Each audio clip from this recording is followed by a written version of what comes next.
देश की सरकार जब कांग्रेस की थी 2014 में, तो सबसे बड़ा मुद्दा देश की रक्षा, सुरक्षा और सैनिक ही था। आए दिन पाकिस्तान वाले हमला करते थे, सैनिकों का सर काट के लेके जाते थे और हमारे देश के आदरणीय प्रधानमंत्री मोदी जी ने इसको पूरे देश में बड़ा मुद्दा बनाया। जब से 2014 से देश में नरेंद्र मोदी जी की सरकार है, भाजपा की सरकार है, तो देश भी सुरक्षित है और सैनिकों की रक्षा के लिए सरकार भी बहुत सारे प्रयास कर रही है। सैनिक के साथ कोई घटना हो जाए, दुर्घटना हो जाए, तो पूरा शासन और प्रशासन मिलकर सैनिक के साथ खड़ा रहता है।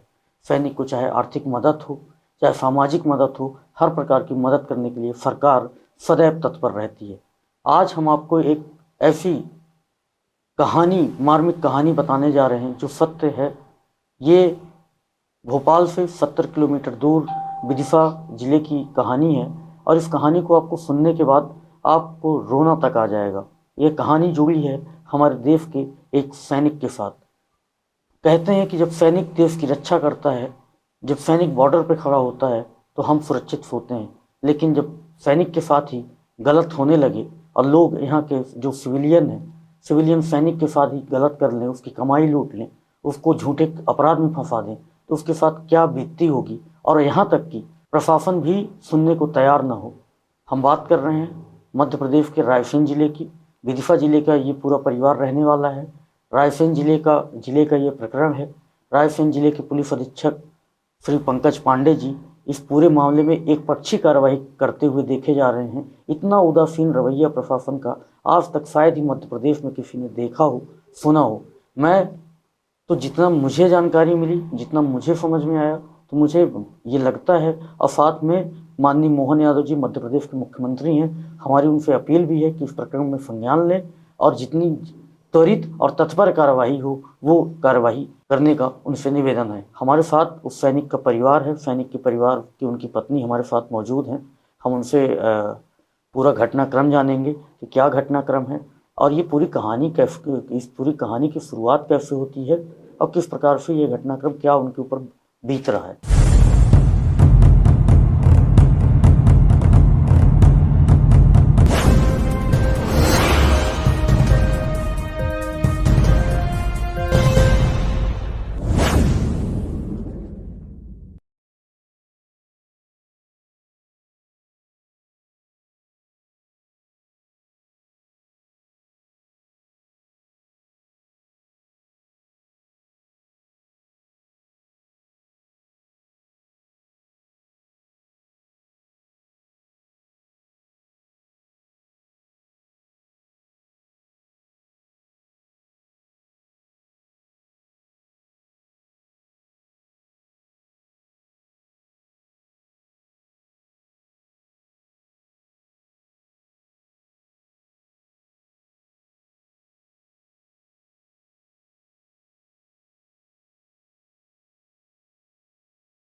कर पा रही सर ये घटना कैसी।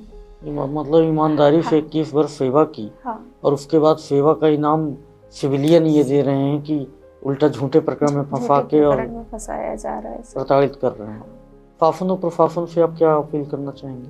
शासन और प्रशासन से मैं सिर्फ एक ही अपील करना चाहूँगी, हम लोग ईमानदार हैं, हमारा ऐसा कोई दोष नहीं है, इसकी निष्पक्ष जांच की जाए, है ना। और ये बार बार हमको ऐसे परेशान ना किया जाए, आप इसकी निष्पक्ष जांच करवाएं। और अगर दोषी हैं तो कार्रवाई कर दें। बिल्कुल बिल्कुल, यदि हम दोषी हैं तो हमारे ऊपर कार्रवाई की जाए। हमारे साथ वो सैनिक भी मौजूद हैं इस समय, हम उन सैनिक से भी बात करेंगे और उनसे भी जानने का प्रयास करते हैं कि ये पूरा घटनाक्रम क्या है और उन पर क्या बीत रही है और शासन और प्रशासन से वो क्या मदद चाहते हैं और उनके साथ किस प्रकार शासन और प्रशासन द्वारा अन्याय किया जा रहा है। जी क्या नाम है आपका? नमस्कार, मैं Sanjeev Raghuvanshi border security force में 21 साल नौकरी करके 2023 जुलाई में रिटायर्ड हुआ हूँ। मैं 2002 दिसंबर में बीएसएफ में भर्ती हुआ था और बीएसएफ में मैंने नक्सल, आतंकवादी और ब्लैकर की कई ऐसी जगहों पर कार्य किया जहाँ पे मुझे 18 से 21 घंटे तक ड्यूटी एक जवान करता है। और पहाड़ों जंगलों में खेतों में पूरी रात निकाली है हम लोगों ने, बहुत मेहनत से नौकरी की। एक एक पैसा, जैसे लोग कहते हैं कि खून पसीने की कमाई है, तो मैं ये कहूँगा कि मेरी खून पसीने की कमाई नहीं थी, मेरी कमाई ज़िंदगी और मौत की थी। बहुत विपरीत परिस्थितियों में मैंने पैसा कमाया और अपने घर परिवार के लिए जोड़ा, इकट्ठा किया। और जब मैं रिटायर्ड होके आया तो मुझे नहीं पता था कि मेरे ही देश का कोई नागरिक घाती बन के मुझ पर घात करने के लिए तैयार बैठा है। मैं अपने बच्चों के लिए और बच्चों के भविष्य के लिए, उनकी पढ़ाई के लिए, बेटी की शादी के लिए बहुत मेहनत से पैसा इकट्ठा किया। मैं चाहता तो और भी नौकरी कर सकता था। मेरी 80 से 90 हज़ार सैलरी थी और मेरा प्रमोशन होता और उससे ज़्यादा भी मैं नौकरी करता तो पैसा की कमी नहीं थी मेरे पास। लेकिन मैं अपना समय पैसे के अलावा बच्चों पे और अपने परिवार के साथ बिताना चाहता था। ड्यूटी से जाता था छुट्टी से आके तो अपनी पत्नी की, बच्चों की आंखों में आंसू देके अपने बाप को स्टेशन पर रोते हुए देखा है। माँ की बिलखती हुई आंखें मैंने देखी हैं। उन आंखों को देखता था तो ट्रेन में मेरे को इतना रोना आता था कि मैं बाथरूम में 1-1 घंटे रोता था ट्रेन में, और वहाँ पे जाकर भी मेरा मन नहीं लगता था। हमेशा इन आंखों से आंसू बहते रहते थे।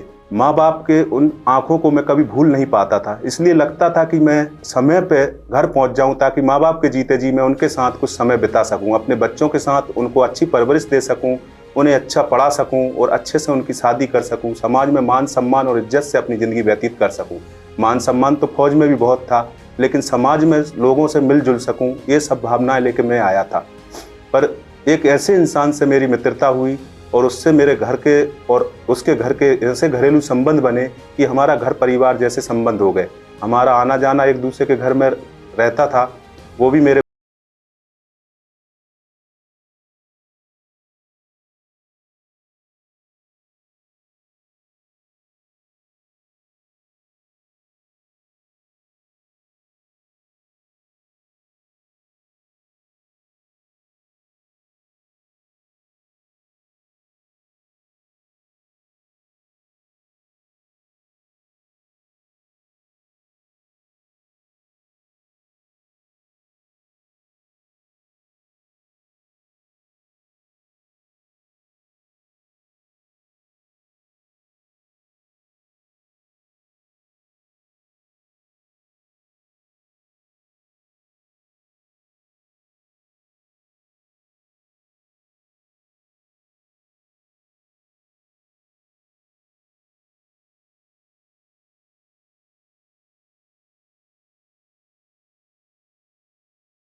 यही गुजारिश करता हूं कि इस केस की निष्पक्ष जांच करें। निष्पक्ष जांच करें और जो भी हो सच्चाई, दूध का दूध और पानी का पानी होना चाहिए। जी सर। आम जनता से आप क्या कहना चाहेंगे? आम जनता जिस प्रकार से आज के डेट में हर व्यक्ति देश के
और पुलिस के पास जहाँ तक है कि इनका पोस्टमार्टम रिकॉर्ड भी नहीं है, क्योंकि उस टाइम विदिशा में पोस्टमार्टम हो नहीं रहा था, स्टाफ अवेलेबल नहीं था 2 दिन। तो और उसका कोई सुसाइड नोट भी नहीं जिसमें उसने ये कहा हो कि मैं इनसे प्रताड़ित होकर सुसाइड कर रहा हूँ। और जो एफआईआर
करें।